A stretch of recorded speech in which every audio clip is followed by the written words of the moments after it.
کربلا میں ہر وہ عمل کیا جو قیامت تک یہ ثابت کرے کہ امام کا مقصد جنگ کرنا نہیں تھا.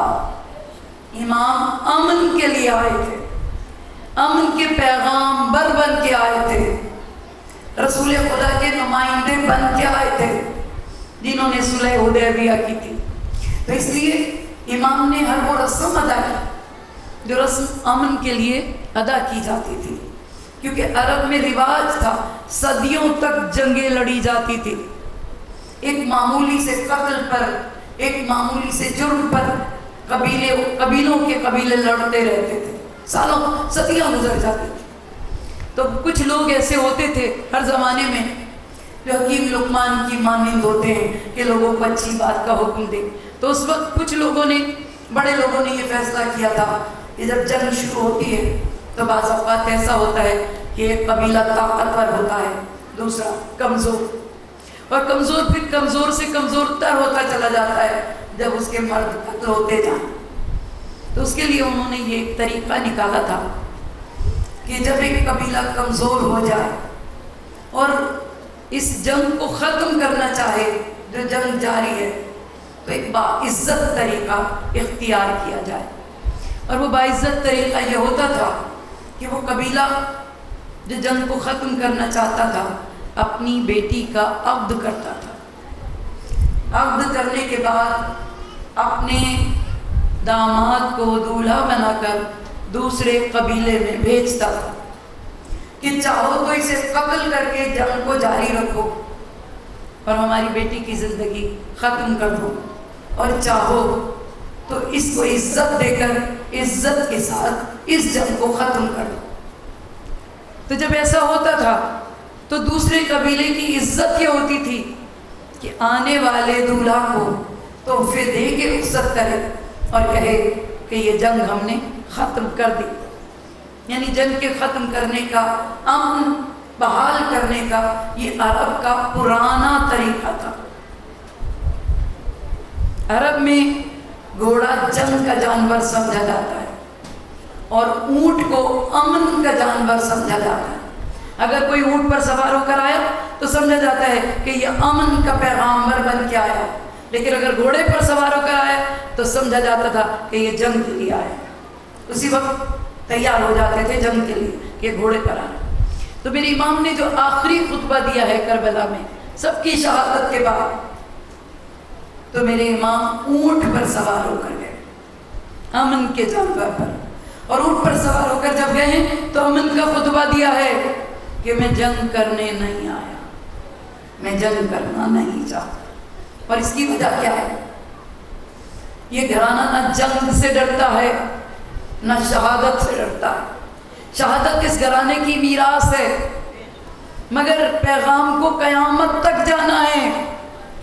انسان قیامت تک عقل جب حاصل کرتا جائے گا تو سب سے پہلے انسان امن کی بات کرے گا، اور اسی لیے UN بنائے گا کہ پوری دنیا کے سب اقوام کے، سب ممالک کے لوگ ملیں اور دنیا میں امن پیدا کرنے کی کوشش کریں. تو ان کو یہ پیغام دیا جائے کہ یہ کربلا امن کا پیغام تھا، جنگ کا پیغام نہیں. تو اسی لیے اب اگر اس بات کو تسلیم کیا جائے کہ نکاح کیا یا نہیں، ہمیں اس سے کوئی سروکار نہیں. لیکن جب اس شہزادے نے اجازت مانگی ہے تو میرے امام اجازت دے نہیں رہے. جب آتے میرے امام رونے لگتے، سینے سے لگا کے کہتے ہیں بیٹا میرے بھائی کی نشانی ہو، میں تمہیں کیسے اجازت دے دوں. اور جب مولانا محمد کی لاشیں خیمے میں آ گئے، مسلم ابن عقیل کے بچوں کی لاشیں خیمے میں آ گئے، یہ جوڑیوں کی صورت میں گئے، جوڑیوں کی صورت میں ان کی لاشیں خیمے میں آئیں.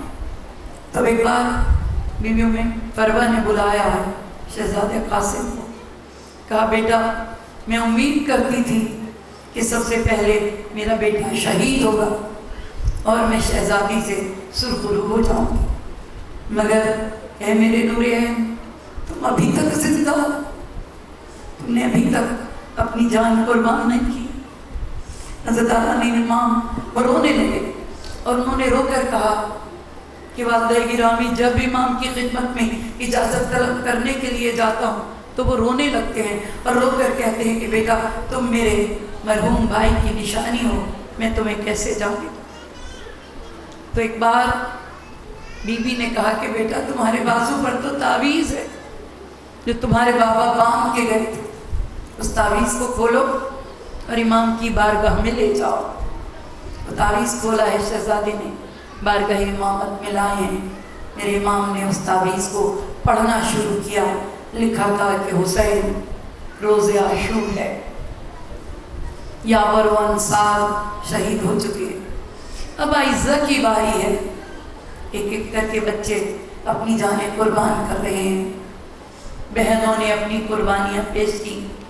بھائی میری جانب سے میرے بیٹے کو جنگ کی اجازت دو، جب یہ کہا اور میرے امام نے یہ تحریر پڑھی تو ایک بار قاسم کو سینے سے لگا کے کہا کہ بیٹا بہت بڑی سفارش کیا۔ یہ کہہ کر میرے امام شہزادے کو لے کر خیمے میں آئے ہیں۔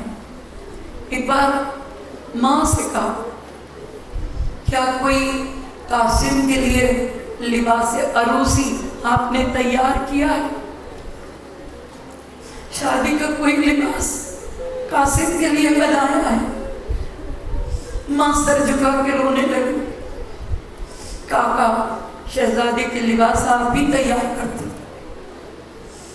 اور میرے امام چونکہ شہزادہ قاسم بہت نازک بدن تھے تو ان کے لیے بہت نرم لباس تیار کرواتے تھے میرے امام، خصوصاً شہزادہ قاسم کی نازک بدنی کے حساب سے۔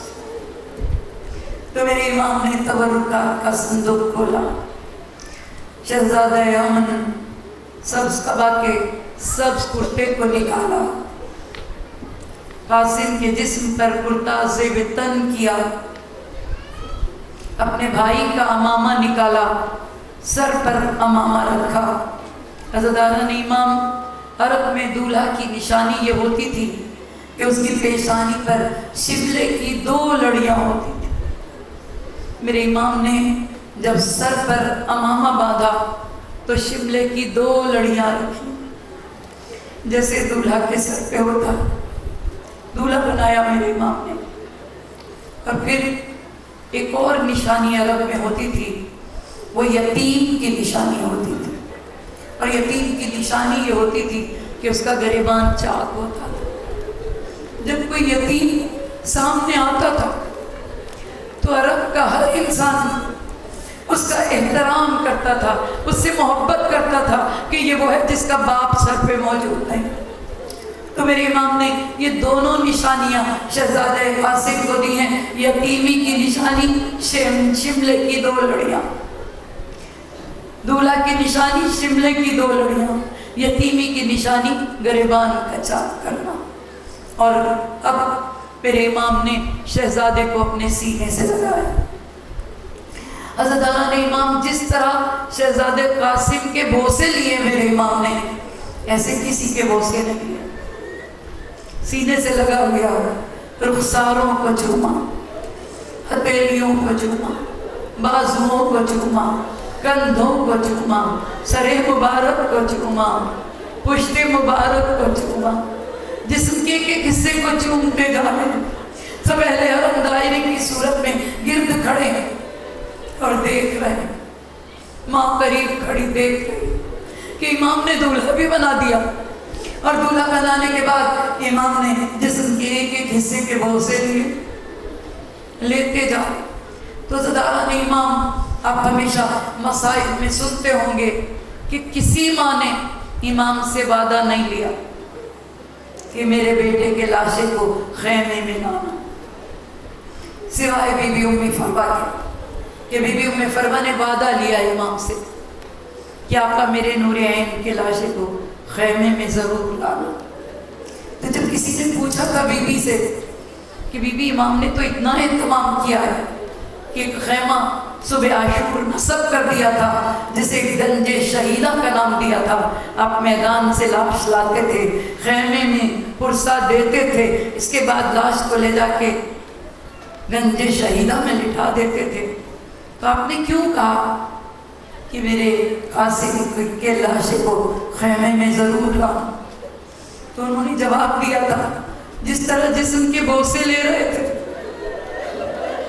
جس طرح چومتے جا رہے تھے، ہاتھوں کو، ہتھیلیوں کو، رخساروں کو، سینے کو، گردن کو، پیشانی کو، پشت کو. میں اس سے سمجھ گئی کہ شاید میرا قاسم اس قابل نہ رہے کہ اس کا لاشا خیمے میں آ سکے.